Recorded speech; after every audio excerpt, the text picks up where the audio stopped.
Wenn Sie öfter mal fliegen oder vielleicht sogar jetzt noch irgendwo den Sommer verlängern wollen, dann wird Ihnen bei unserem nächsten Beitrag vielleicht ein wenig anders.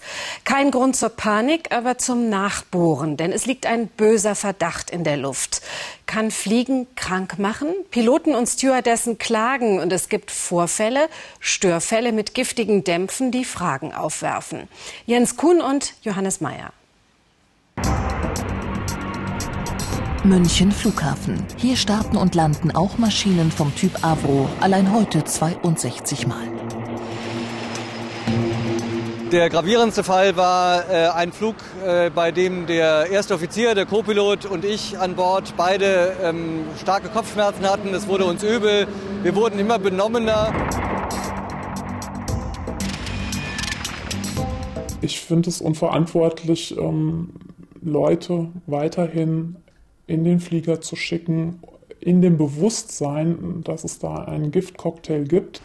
Ein Giftcocktail?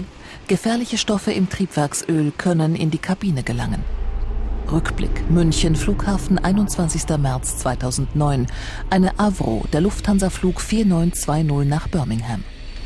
Hallo Bord, hier ist Cockpit. Nach dem Start plötzlich starker Ölgeruch an Bord. Das belegt das Logbuch, das kontrovers vorliegt. Der Grund? Die Atemluft in Passagiermaschinen wird meistens an den Triebwerken angezapft. Sind Dichtungen defekt oder die Triebwerke schlecht gewartet, kann erhitztes Hydrauliköl in Kabine und Cockpit eindringen.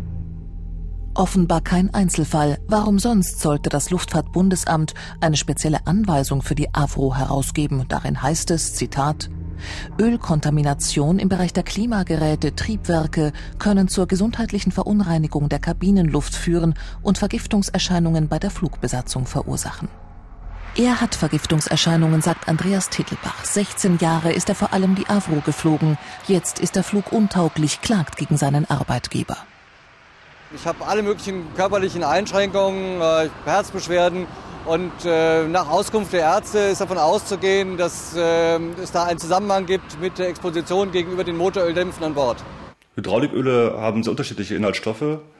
Die bisher prominentesten sind die Triglycerylphosphate, für die ein sehr deutliches neurotoxisches Potenzial bekannt ist. Das heißt, sind letztendlich Nervengifte.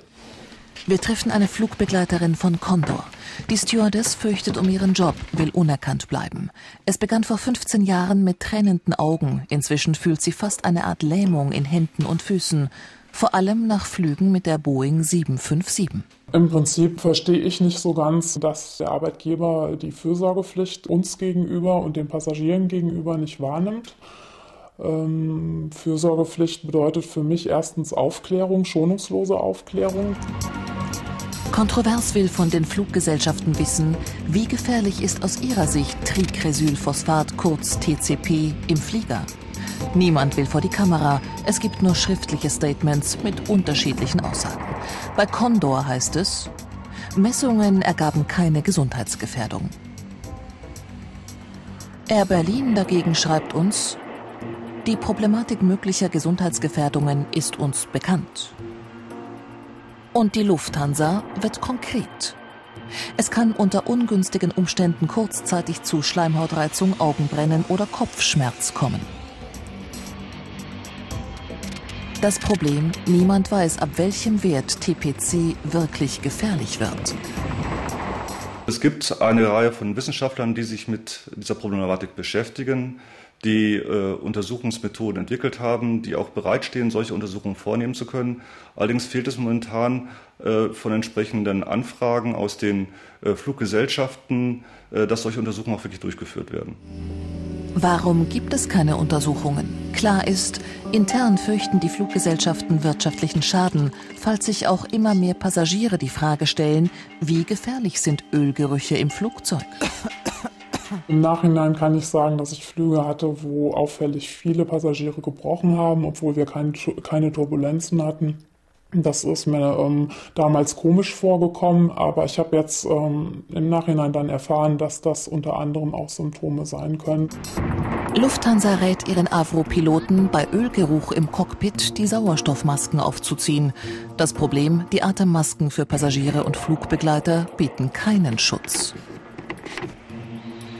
die atmen ein Gemisch aus diesen Masken. Also die Außenluft in der Kabine und den Sauerstoff, der aus den Versorgungsleitungen kommt.